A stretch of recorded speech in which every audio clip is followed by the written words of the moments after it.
If I can have your attention once again. Looks like we got all the best men up here, but starting off our toast for them will be Mr. Peter. Let's give him a big round of applause. Peter.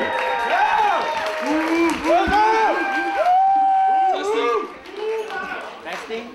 Testing. 1, 2, 3. Fornication? No, I mean, for an occasion like this, I would like to thank everyone for coming on behalf of the bride and groom. I actually read that a speech like this should last as long as the groom makes love. That's right. Thank you, ladies and gentlemen.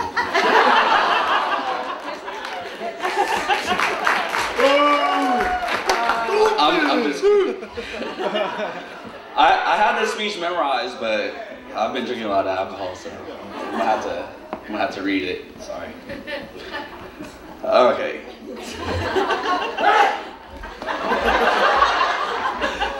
Before I get started, for those of you whom I haven't met, I'm Peter Tran, one of the best men. I'd like to thank all of you for traveling such great distances to come watch me speak. For months now, Steve has been saying it's all about him, but come on, we all know the truth.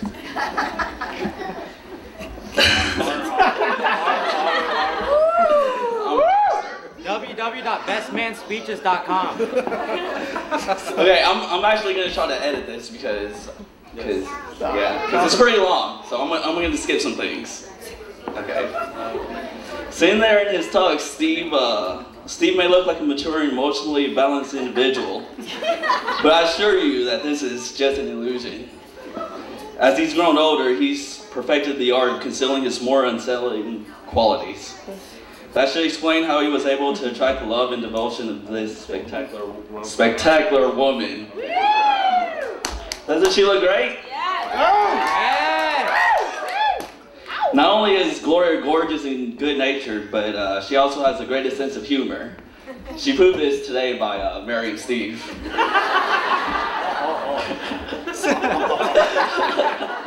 What can I say about Steve? Well, he was born on February 15th, 1979.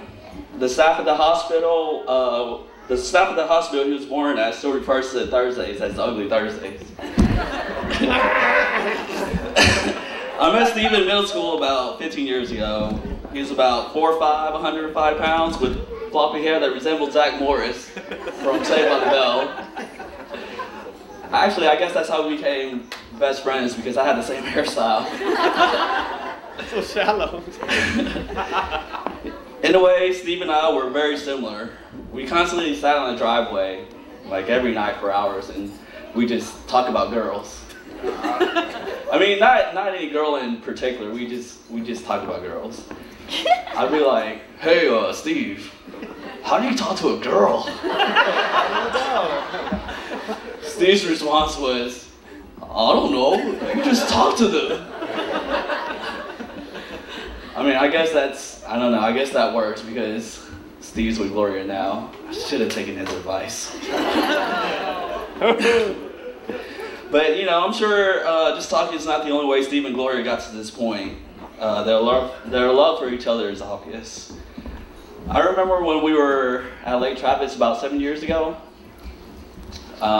One of the groomsmen, Donson, actually there was a little island about 100 yards away, because a few minutes, like maybe 10 yards later, I don't know, he was waving his arms, his head was bobbing up and down.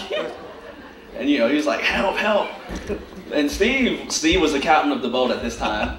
Unfortunately for Donson, Gloria was also waving her hands. But she had a life vest on, so I'm not sure why she was waving her hands. I guess the water was too cold, I don't know. Anyway, Steve had a decision to make. Save one of his best friends from drowning, or save Gloria from the cold water. Well, because he loved Gloria so much, he chose Gloria. Thank goodness Frank and Jason Ashford was there. I guess they loved dancing. Yeah. Another reason why I know that Steve loves Gloria so much is it's actually very funny. I don't know, back whenever we were in college, me and David teamed up on Steve, and we argued that, you know what, Jesus is better than Buddha. Oh no, cats. Yes. And this argument got so heated that we almost got kicked out of Katz's Deli. They were like, y'all got it, because we were like really arguing. But and I mean, we got kicked out. Okay, we did get kicked out because we were arguing about Jesus was better than Buddha. Anyway, as you can see today, better than Jesus. I mean, they got married, Catholic ceremony, right? So, Yeah. So we went, Steve. Jesus would beat Buddha in the surfing contest. Yeah. And Jesus would definitely beat Buddha in a slam dunking contest. That's what we argued about. That's what. Buddha's Charles Barkley. Okay, and then a third reason. Actually, this is actually whenever I knew that they were meant for each other. I guess it was the senior year. I was playing tennis, and so was Gloria. And I don't know, she was hustling really hard, like trying to get this ball, and she dislocated her knee. Yeah. And I was like, whoa. I mean, her knee was like popped out, like sideways. I was like, oh, I'm gonna go back to playing tennis. I couldn't bear to look at it. It looked like a mutiny. But anyway, I mean, I guess she dislocated again, and Steve was there by her side the whole time, mutiny and all.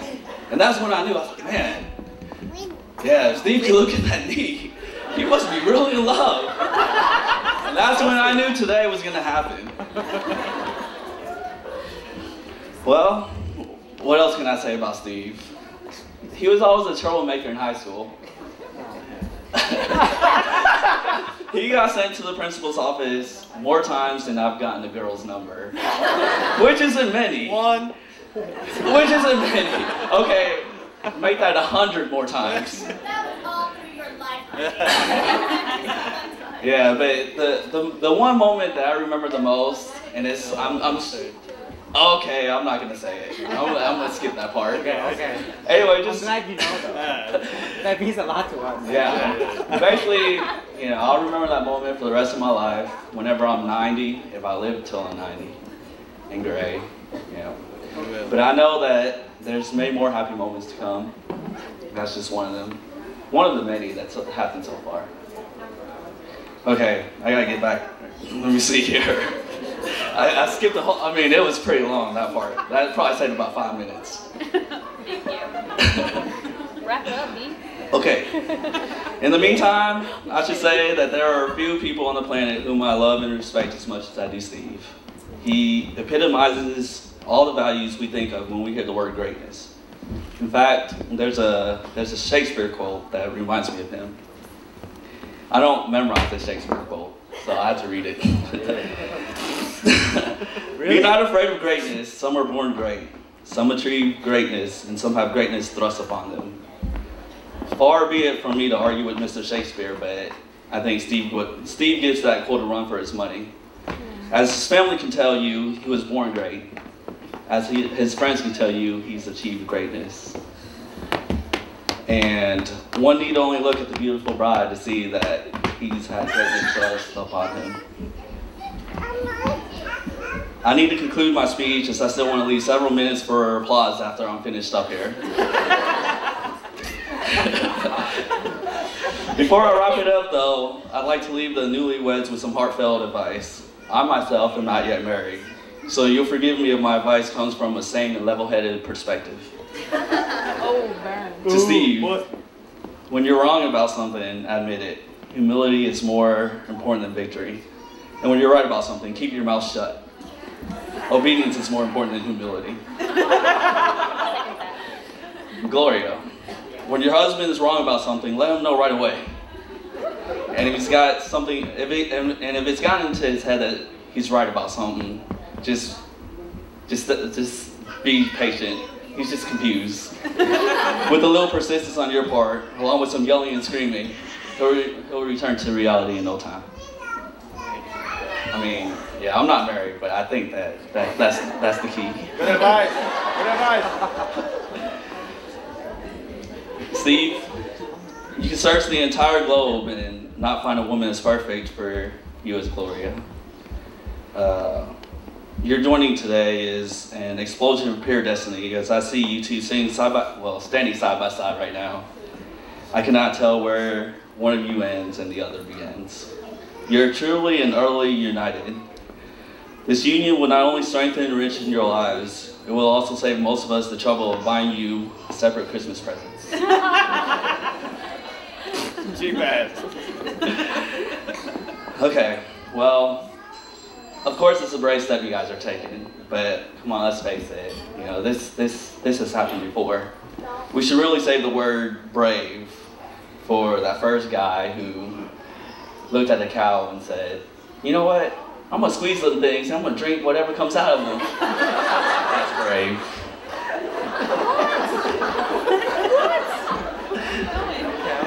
Steve, I'm proud to call you a friend, and I'm glad you found such a wonderful woman to share your life with.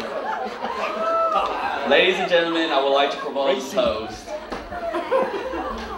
Go! To the bride. To the bride. I hope you share everything with your husband. That includes the housework. And to the both of you guys, may the most you ever wish for be the least you ever get. I love you guys. Congratulations.